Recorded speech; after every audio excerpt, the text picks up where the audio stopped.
Place à présent à l'invité du grand journal Média Morning. Qui dit fin d'année dit heure des bilans. L'année 2024 a été mouvementée pour le continent africain.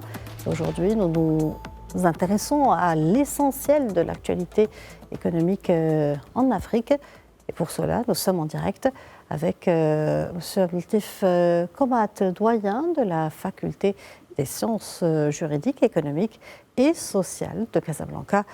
Bonjour, M. Abdeltif Komat, merci d'avoir accepté notre invitation. Bonjour et merci à vous pour l'invitation. Alors, l'Afrique au deuxième rang mondial des régions à la croissance la plus rapide avec 41 pays en forte croissance en 2024 selon les perspectives de la Banque africaine de développement. Selon vous, comment l'économie a-t-elle évolué en 2024 ? Est-elle restée résiliente malgré les défis qui soumettent les économies du monde entier à rude épreuve ? Effectivement, c'est le mot-clé, c'est la résilience. L'Afrique est en train de revenir au taux de croissance qu'il a connu en 2022, après une baisse en 2023. En fait, la moyenne du taux de croissance tel qu'il est exprimé par la Banque africaine de développement est de 3,7% pour l'Afrique, alors qu'il était de 4,1% en 2022 et 3,1 en 2023. Donc, il est en croissance et il est prévu qu'il passe à 4,3%, toujours selon la BAD, en 2025. Donc, c'est une reprise au niveau de la croissance et comme vous l'avez dit, en fait, pratiquement plus de 40 pays, 41 pays, connaîtront en fait un taux de croissance à la clôture de l'année qui est supérieur à celui enregistré en 2023. Et sur les 20 pays au niveau mondial qui connaîtront les taux de croissance les plus élevés, 10 font partie de l'Afrique. Donc globalement, en fait, le taux de croissance est un signal positif qui dénote d'une reprise sur le plan économique, mais bien évidemment avec un certain nombre, je dirais, de manquements, en fait, ou de pistes d'amélioration, parce que l'Afrique, il faut le rappeler, c'est un pays de contraste, c'est un pays avec beaucoup de richesses, mais peu de création, en fait, de richesses par rapport au potentiel. C'est également un pays à très forte jeunesse, avec un taux d'emploi ou un taux de chômage qui est élevé, avec une structuration sectorielle qui reste dominée par des secteurs, je dirais, à faible productivité. Donc, il y a quand même, malgré ce taux de croissance, il y a beaucoup à faire en termes de dynamique économique. En 2024, lors du sommet Chine-Afrique, le président chinois Xi Jinping a promis de verser plus de 50 milliards de dollars sur 3 ans au continent africain. Un investissement de taille. Lors de cette année, l'essor des liens économiques entre la Chine et le continent africain s'est accru. Comment expliquer un tel engouement ? Et peut-on comment qualifier ce partenariat Chine-Afrique ? S'agit-il d'un partenariat gagnant-gagnant ? Effectivement, le cas de la Chine, c'est un cas particulier, mais qui s'intègre dans une dynamique globale. Aujourd'hui, l'Afrique attire l'investissement, mais bien évidemment, il y a des pays qui sont plus présents, notamment l'Afrique. Alors, bien évidemment, est-ce qu'il s'agit de le qualifier gagnant-gagnant ? Bien sûr, en fait, chaque partie essaye de tirer le maximum de cet effort d'investissement. Bien sûr, pour l'Afrique, il a besoin d'investissement parce que l'Afrique aujourd'hui est le continent à grand potentiel en termes de développement et de croissance. Et pour ça, il a besoin d'investissement. Et la Chine également, en fait de l'Afrique un arrière-pays en termes d'investissement pour une extension de sa croissance. Vous savez que même la Chine, il a connu ces dernières années une baisse au niveau de son taux de croissance qui était un taux de croissance supérieur à 2 chiffres il y a quelques années. Maintenant, il se situe entre 5 et 6%. Et donc, il a besoin de fructifier justement son excédent financier en investissant dans des zones à haut potentiel, bien sûr l'Afrique. Mais au-delà de la Chine, il faut rappeler que l'Afrique, aujourd'hui, selon la BAD, il a besoin en fait de 402 milliards de dollars d'investissement à l'horizon 2030 pour justement financer son développement. Donc, il y a un très grand en fait, besoin en termes de financement. Si je me réfère au Forum africain d'investissement qui s'est tenu il y a quelques jours au Maroc et qui a pu récolter plus de 29 milliards de dollars d'investissement sur 37 projets, et beaucoup de projets ont eu plus d'intentions d'investissement que ce qui était prévu, notamment des projets du Nigeria, du Congo, de la République du Congo et la RDC, mais également du Maroc. Également, le Maroc a présenté des projets d'investissement qui ont eu des intentions d'investissement supérieures à ce qui était prévu. Donc, il y a un élan, il y a un intérêt pour l'investissement en Afrique, et il faut le rappeler parce qu'il y a plusieurs dimensions qui justifient cet élan. Tout d'abord, bien sûr, la croissance démographique. L'Afrique va connaître un doublement de sa démographie à l'horizon 2050.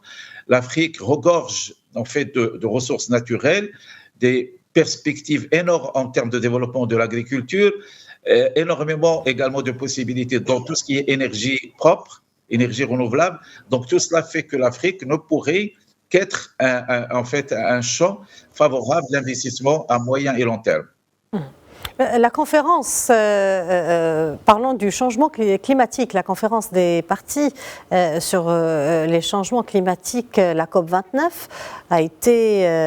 qui a été tenue à Bakou, a été un moment crucial pour le continent africain. Les dirigeants africains ont plaidé pour un soutien accru dans la transition énergétique du continent, notamment en ce qui concerne le financement.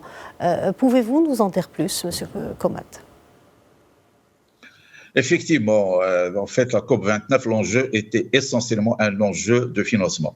Parce qu'effectivement, il y a une partie de pays au niveau du monde, mais à leur tête l'Afrique, qui n'émet pas d'effet de serre, mais qui, en fait, je dirais, il pâtit des conséquences de pollution qui sont générées par des économies avancées. Et on demande à l'Afrique, bien évidemment, de se prémunir, mais également de récolter les effets négatifs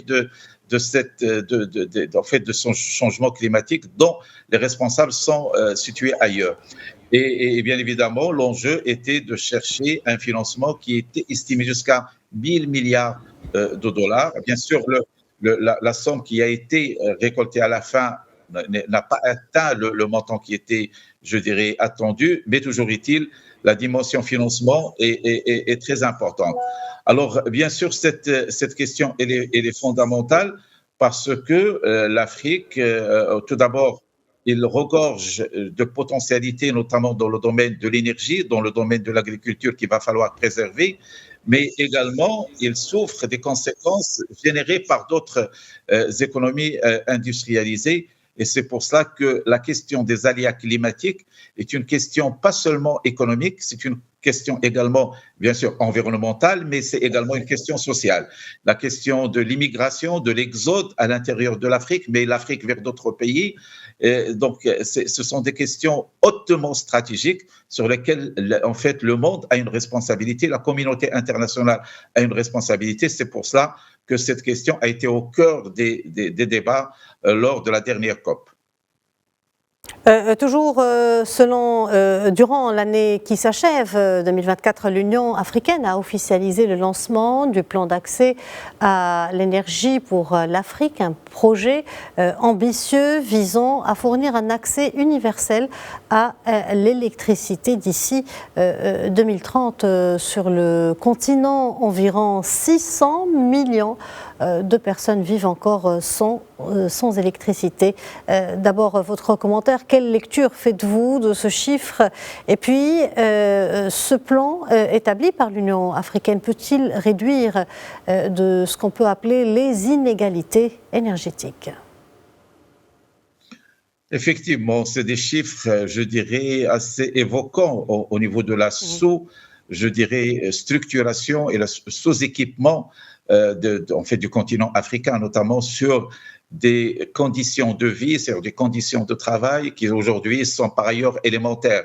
le fait qu'il y ait 600 millions de personnes qui sont privées d'électricité en Afrique, c'est quand même un signal qu'il y a énormément de choses à faire. Bien évidemment, il était évident que l'Union africaine, mais au-delà de l'Union africaine, il y a des initiatives régionales. Et là, bien sûr, je fais allusion au gazoduc initié par Sa Majesté le président nigérian et qui entre le Nigeria et le Maroc, et qui a un des plus grands objectifs, c'est de permettre aux 13 pays qu'ils traversent de se doter d'électricité. Et donc, bien sûr, il y a l'initiative africaine, il y a des initiatives régionales, mais il y a également des initiatives, même au niveau international, justement pour permettre à l'Afrique, qui regorge de potentialités, notamment pour la production d'énergie propre, de en fait permettre à la population de se doter de l'électricité. Et alors, qu'en est-il? Est-ce que c'est des choses qui vont aboutir? Bien évidemment, ils devraient aboutir. L'Afrique aujourd'hui n'a pas le choix parce qu'il devrait attirer l'investissement, il devrait créer de l'emploi. Vous savez que pratiquement 60% de la population africaine aura moins de 25 ans à tendance à très court terme. Monsieur Abdeltif Komad, merci pour ce précieux éclairage. Nous arrivons à la fin de notre rubrique. Je vous remercie d'avoir répondu à nos questions. Je rappelle que vous êtes doyen de la faculté des sciences juridiques, économiques et sociales de Casablanca. Merci. Merci à vous pour l'invitation.